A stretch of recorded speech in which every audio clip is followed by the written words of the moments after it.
The end of the Great Ice Age shaped the world we live in today. A mass of water poured into the oceans as the ice caps melted. Sea level rose 400 feet. Floods swallowed up the best coastal lands on Earth. All traces of the people who'd lived on them vanished beneath the sea. Could this mass flooding have been the inspiration for hundreds of flood myths from all around the world? We're told the flood myths are just that, myths, and should not be taken seriously. But in India, new evidence from the bottom of the sea is showing substance to the myths.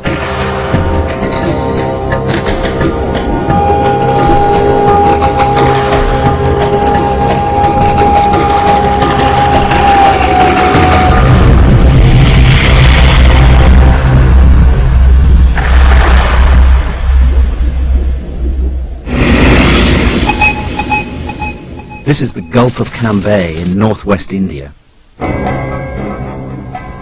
In late 2001, scientists doing pollution studies made an astonishing accidental discovery.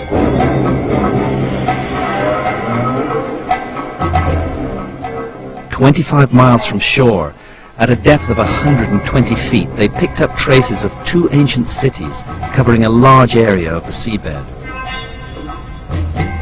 The discovery threatens to overturn everything that archaeologists have believed about the origins of civilization. They found two cities the size of Manhattan, with massive walls and plazas.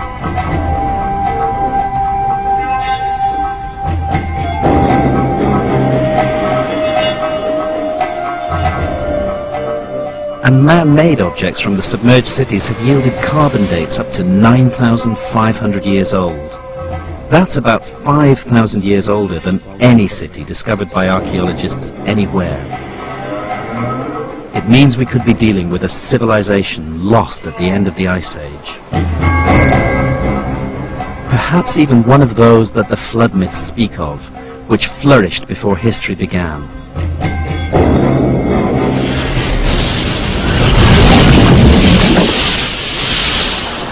I'm keen to test the idea that ancient civilizations could have flourished in coastal areas during the Ice Age.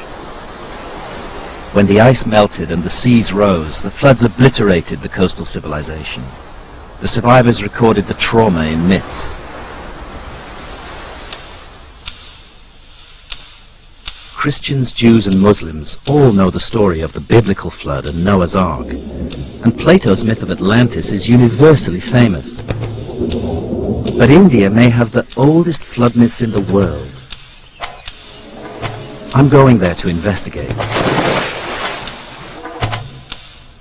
I begin my journey in the ancient town of Dwarka on the tip of the Gujarat Peninsula.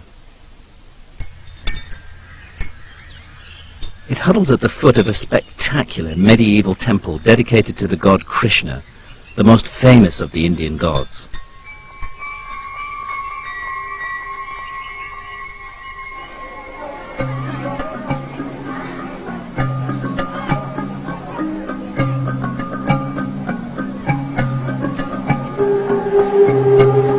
The temple is built on top of earlier temples, dating back more than 3,000 years.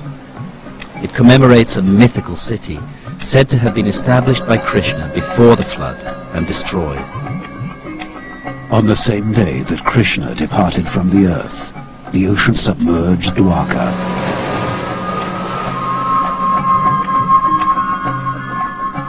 The temple is a shrine to Krishna, and every day a new flag is raised to commemorate the myth of the submerged city.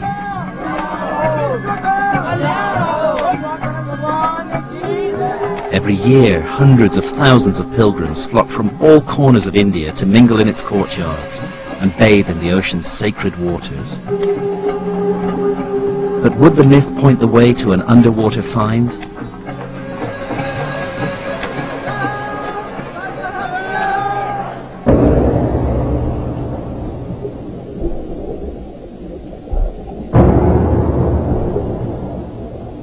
In In the 1980s, the Dwarka flood myth received a boost when ruins, immediately presumed to be those of the lost city of Krishna, were discovered in the bay in front of the temple.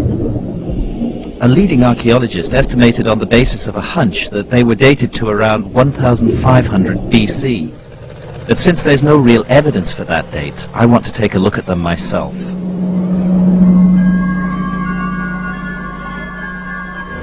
A group of marine archaeologists from India's National Institute of Oceanography have agreed to take me diving at Dwarka.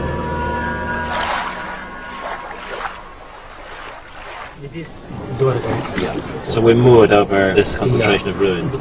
So are these mainly individual blocks? Or are they No, individual buoys which we tied for the particular structure. I see. Okay. So now the blocks are scattered. Yes. I'm working with marine archaeologists Sri Sundaresh and Dr. Gaur. There's no wall as such. Because we have to go down here and we should come We up on follow the the line of the ridge. Okay.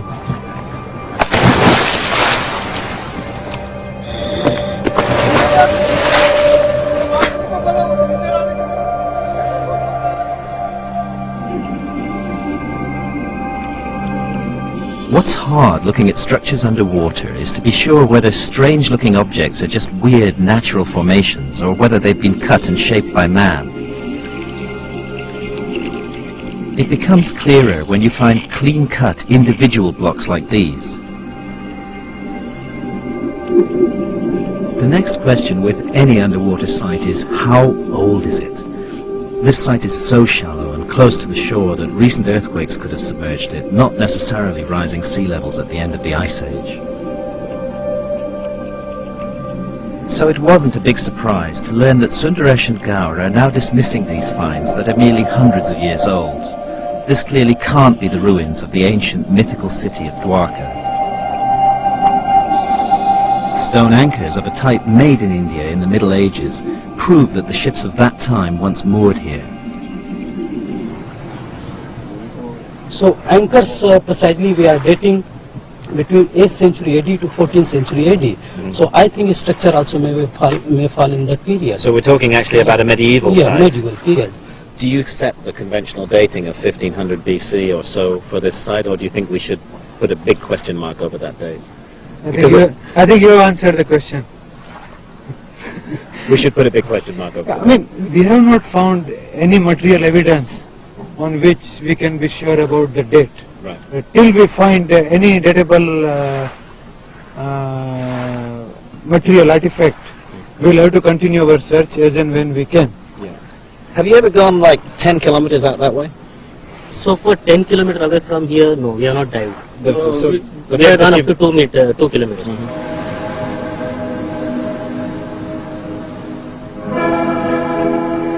To support my theory of a much older origin for civilization, I need a flood myth directly connected to large-scale underwater ruins more than 8,000 years old.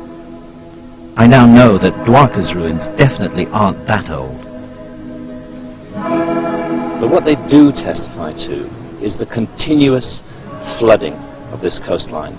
And the science tells us that we're here inland to what was once an enormous antediluvian domain extending more than 50 kilometers out to sea. The archaeological surveys here haven't even begun to take depth. They have to go out, far out from shore and into deeper water.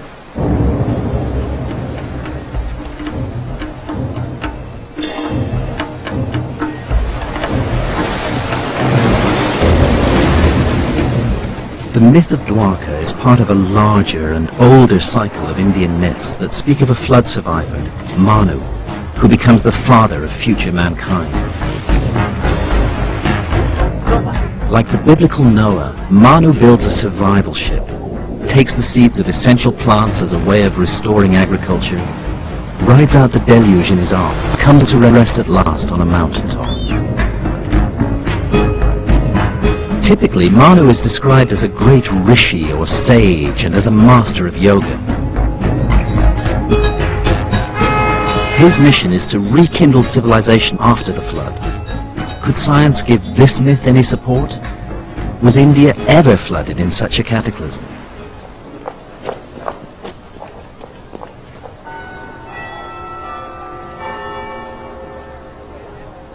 To find out, I traveled